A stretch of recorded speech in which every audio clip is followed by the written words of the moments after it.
Bon, bonjour à toutes et à tous. Je vais vous parler du projet VESPA 3. Donc il n'y aura aucun résultat puisque c'est une présentation d'un projet qui vient d'être accepté par la NRS et qui est en fait la 3e édition des mêmes types de questions de recherche, mais qui change en fonction du contexte. Alors justement, les enquêtes VESPA sont des enquêtes qui, pour la première, qui ont été conçues au début des années 2000. La première, le terrain a eu lieu en 2003, la deuxième en 2011, donc vous voyez que c'est quand même assez espacé. Et ce sont des enquêtes transversales qui sont à chaque fois sur un échantillon environ de 3000 personnes vivant avec le VIH. Et la beauté de ces enquêtes VESPA, et la lourdeur aussi, c'est que c'est des enquêtes qui sont représentatives, enfin qui tendent à être le plus représentatives des personnes vivant avec le VIH en France. Donc ça, c'est long, c'est fastidieux à mettre en place, mais quand on les a, ça éclaire les politiques publiques, ça éclaire l'action des associations, et c'est intéressant aussi pour dégager des pistes de recherche. Et donc c'est pour ça qu'elles nous sont régulièrement demandées par la NRS et également avec une forte insistance de la Direction générale de la santé. Avec ces enquêtes VESPA, il y a eu aussi des volets dans les 2 premières éditions sur les départements français d'Amérique avec des projets spécifiques pour ces départements particuliers. Et ce sont des projets VESPA, c'est des projets qui coûtent très cher, parce que c'est autour d'1,5 million à peu près, hein, au minimum. Et c'est cher parce qu'il faut sous-traiter pour faire les entretiens, les questionnaires en face à face dans les différents hôpitaux. Alors ça, c'est juste un aperçu pour vous dire qu'en dehors d'éclairer les politiques publiques, c'est intéressant également pour la recherche, et sinon on ne le ferait pas, hein, ce ne serait pas notre boulot. Et on a pu, par exemple, pour VESPA 2, avoir un certain nombre de publications dans différents domaines. J'ai listé ici j'ai pas le temps en 20 minutes de vous faire toute la synthèse des publications, sinon je ne vous parlerai pas de VESPA 3. Mais c'est pour vous dire un peu les différents domaines qui ont pu être valorisés en termes de nouveautés sur la connaissance à travers l'enquête de la dernière enquête VESPA, donc l'enquête VESPA 2. Et on a eu à peu près tout autant dans les mêmes champs pour VESPA 1, mais il y a déjà très longtemps. Alors, VESPA 3, cette fois-ci, va être une enquête dans laquelle il va y avoir 3 équipes de recherche qui vont travailler. Donc, il y a notre équipe, comme les enquêtes VESPA 1 et 2. VESPA 1 et 2 avaient été faits avec l'équipe de France Lerth, mais qui maintenant à la retraite, et donc il n'y a plus d'équipe. Et donc, du coup, on a 2 nouvelles équipes qui vont participer à ce projet. L'équipe à Toulouse de Cyril Delpierre, qui est assez spécialisée sur les inégalités sociales de santé, donc ça va être intéressant pour nous. Et l'équipe de Marie Préau, psychologue de la santé et qui est à Lyon et qu'on connaît très bien dans l'équipe et dans l'unité en général. Alors, ça c'est pour vous montrer les différents éléments de contexte, comment ces contextes ont changé. Alors, dans l'enquête VESPA 1, on était à une époque où les traitements étaient très lourds, ils pesaient beaucoup sur la qualité de vie des personnes vivant avec le VIH. C'était vraiment les premières trithérapies. Et on avait très peu de données socio-comportementales et de conditions de vie dans les dossiers médicaux des patients. Les besoins étaient très mal identifiés d'un point de vue général. Il y avait l'identification des besoins par les associations, mais on n'avait pas d'idées représentatives. Et on avait vraiment besoin d'améliorer la prise en charge des PV-VIH. Et donc, on partait de rien. C'était la première grande enquête. En 2011, on avait déjà changé un peu d'époque, puisque les traitements antirétroviraux étaient déjà plus allégés, moins lourds.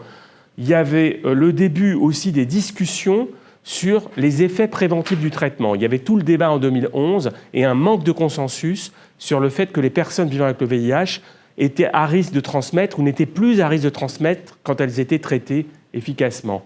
Mais ce n'était pas encore clair et beaucoup de médecins ne disaient pas ça aux patients. Puis, dans VESPA 2, il y avait le moment où il y a eu la crise financière de 2008 et avec tous les impacts sur les populations les plus précaires, les impacts de santé mentale et notamment les impacts sur les populations immigrées qui sont dans le domaine du VIH, ces populations qui ont le plus difficulté d'avoir accès à la santé. Et puis, on a voulu faire aussi beaucoup de focus sur les discriminations et sur les différentes pratiques sexuelles en termes de risque de transmission. Alors maintenant, pourquoi on refait VESPA 3 ce sera en 2023, le terrain qui est prévu. Alors parce que là, il y a encore eu beaucoup d'évolutions. Sur la prise en charge, les traitements se sont encore améliorés. On a maintenant des traitements avec très peu d'effets indésirables. On a des médicaments retard qui sont en train d'arriver avec certains patients qui n'auront même pas de comprimés à prendre, mais juste une injection tous les 2 mois. Et puis, il y a les essais de guérison qui sont en train d'arriver également. Sur la prévention, on a également progressé. Le dépistage a beaucoup changé. Donc, tous les gens récemment infectés, c'est intéressant de savoir de quelle façon ils ont pu être dépistés. Et puis, on a plein de nouveautés sur la prévention, puisque maintenant, c'est établi que les personnes séropositives traitées qui sont dans la prise en charge ne transmettent plus du tout le virus. Et puis, on est dans un contexte où les personnes peuvent se prévenir grâce à la PrEP et pas seulement au préservatif. Donc, la norme du tout préservatif a beaucoup évolué. Et puis, les personnes vivant avec le VIH ont vieilli globalement, même s'il y a toujours des jeunes qui arrivent. Elles ont globalement vieilli dans toute la question du vieillissement, des comorbidités liées à l'âge qui est également posée par cette nouvelle enquête. Et on a bien sûr eu la pandémie Covid, qui a peut-être eu des impacts sur la prise en charge, et c'est quelque chose qu'on regardera, et qui a eu beaucoup de conséquences sociales en général, et certainement aussi pour les personnes vivant avec le VIH, et avec un impact sur l'organisation du système de santé. Donc les objectifs de VESPA 3, c'est comme ceux de VESPA 1, c'est vraiment de mesurer les conditions de vie des personnes vivant avec le VIH en France.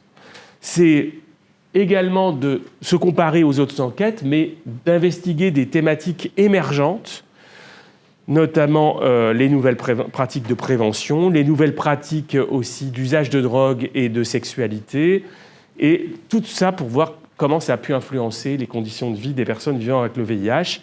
Et l'édition de cette année mettra un accent plus important que les 2 autres éditions, notamment grâce à la participation de l'équipe de Cyril Delpierre, sur les inégalités sociales de santé, pour essayer d'affiner cela pour voir si elles ont un rôle ou pas dans les conditions de vie des personnes vivant avec le VIH. Un rôle indépendamment des questions spécifiques au VIH. Alors nous avons 6 hypothèses de recherche que l'on veut tester. La première hypothèse, c'est que les déterminants sociodémographiques influencent la littératie, l'accès à l'innovation, le rapport aux soins, le vécu de la maladie, la prévalence des comorbidités, la santé mentale et la sexualité, que tout ça est lié à des déterminants socio-économiques et notamment les inégalités sociales de santé. On verra comment tester cette hypothèse. On a également une hypothèse sur le système de santé lui-même qui pourrait avoir une influence sur tous ces comportements et ces perceptions. Donc on mesurera également comment l'organisation des soins peut jouer sur ces différents outcomes. Et puis, la troisième hypothèse, c'est qu'on essaiera de voir si les comorbidités pèsent maintenant, ont un impact aussi important, plus peut-être davantage que le VIH lui-même, sur un certain nombre différents indicateurs, sur un certain nombre d'indicateurs comme la santé mentale, la relation au système de soins et les conditions et la qualité de vie. On veut également tester des hypothèses en lien avec l'histoire des générations, parce qu'on s'aperçoit qu'il y a l'âge qui compte, mais il y a aussi la génération, c'est-à-dire à quel moment on s'est infecté.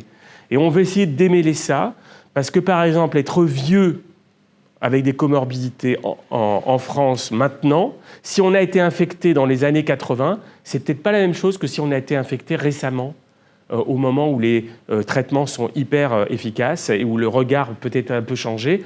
Donc on veut essayer de démêler l'âge et la génération, et on pense que ça joue de façon un peu différente. L'autre hypothèse, c'est sur le stigma et la discrimination, qui est toujours quelque chose d'extrêmement fort dans le VIH.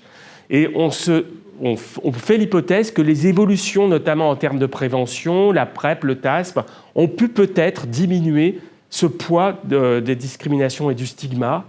Et peut-être que ce qu'on avait trouvé dans les années précédentes, où ça écrasait même toutes les discriminations, je dirais liées à l'orientation sexuelle, l'ethnicité, etc., ça va peut-être être moins vrai maintenant, et qu'on parlera plus de stigmatisation intersectionnelle, qui seront peut-être plus seulement écrasées par le VIH comme avant. Et puis la dernière hypothèse, c'est que l'effet de la Covid a pu produire également un certain nombre de choses dans le suivi des PV-VIH et les conséquences sociales que vivent les personnes. Alors vous avez ici, je ne vais pas reprendre parce que c'est un peu en lien mais avec les hypothèses, mais il y a finalement 8 grandes thématiques: la littératie, le rapport aux soins, la Covid-19, la vie sociale, l'usage de drogue, la sexualité, l'histoire des générations et la qualité de vie et la santé mentale. Donc ce sont ces 8 grandes thématiques qui seront, dont j'ai remis les objectifs à côté, investis dans cette enquête. Alors la méthodologie VESPA, pour ceux qui ne la connaissent pas, donc c'est une méthodologie qui est un peu, sur laquelle on ne va pas vraiment beaucoup changer, si ce n'est que cette fois-ci, il y a un aspect qualitatif en supplément. Il y a le bonus qualitatif qu'il n'y avait pas dans les 2 éditions précédentes. Alors sur la partie quantitative, on part d'un échantillon de 3000 personnes qui sont tirées au sort lors des consultations médicales. Et pour le partie qualitative, ce sera autour de 55 patients. Donc les critères d'inclusion, c'est des personnes qui ont plus de 18 ans, qui connaissent leur séropositivité depuis au moins 6 mois, qui résident en France depuis au moins 6 mois. Et en fait, on élabore une base de sondage en identifiant tous les services qui prennent en charge les patients VIH en France, à travers différents canaux. Et ensuite, on va sélectionner après stratification en fonction de la taille de la file active, on va sélectionner au hasard un certain nombre de centres, des grands, des moyens, des petits. On élimine quand même les tout petits parce que ça ne vaut pas le coup, ça coûterait beaucoup trop cher pour avoir 1 ou 2 patients. Ceux-là, on ne les prend pas. Et puis après, on a un système de tirage au sort des patients dans les consultations par rapport aux médecins qui ont été tirés au sort, en termes de des consultations. Il y a un système de tirage au sort. Et en fait, comme c'est une enquête qui se fait avec un enquêteur en face à face, le tirage au sort, c'est la disponibilité de l'enquêteur. En fait, comme ça prend à peu près 1 heure, le questionnaire, quand il y a un patient qui arrive, si l'enquêteur est occupé, on ne propose pas l'enquête au patient. Dès que l'enquêteur est libre, le médecin propose au patient suivant dans la salle d'attente l'enquête. Le patient peut accepter ou refuser, bien entendu. Et puis ainsi de suite, jusqu'à ce qu'on ait atteint nos 3000 patients dans toute la France. Donc ça prend un certain temps. Alors les différents outils que l'on a, alors il y a des outils qui vont être les plus importants, c'est le questionnaire, bien sûr, en face à face, questionnaire CAPI, qui est rempli par l'enquêteur. Il y a également un auto-questionnaire que les patients remplissent à la fin, pour certaines échelles qui ne sont valides qu'en auto-questionnaire. Et puis chaque centre remplit une fiche d'organisation pour qu'on puisse ensuite, dans les analyses, voir comment le système de santé a pu jouer sur un certain nombre d'outcomes. Donc on peut faire des modèles multiniveaux dans les analyses pour voir comment ça peut jouer également. Sur la partie qualitative, là, on va sélectionner des patients sur les critères, notamment génération, c'est-à-dire sur l'âge et la durée de vie, la durée d'infection depuis qu'on est infecté, le nombre d'années de vie avec le VIH. Et là, ce seront des entretiens individuels avec un chercheur en sciences sociales qui s'occupera classiquement de faire des entretiens et de regarder cet effet âge et génération. Et ça, c'est ma dernière diapositive pour vous montrer l'état d'avancement. Tout ce qui est en cours en ce moment. Donc, on est en train de préparer la base de sondage, puisque tous les 10 ans, les hôpitaux ne sont plus les mêmes. Donc, il faut aller chercher partout où il y a des hôpitaux et des services et des consultations qui prennent en charge le VIH. On est en train d'écrire le protocole pour le soumettre à tout ce qui est le réglementaire. Puis aussi bien le protocole de recherche que le protocole méthodologique.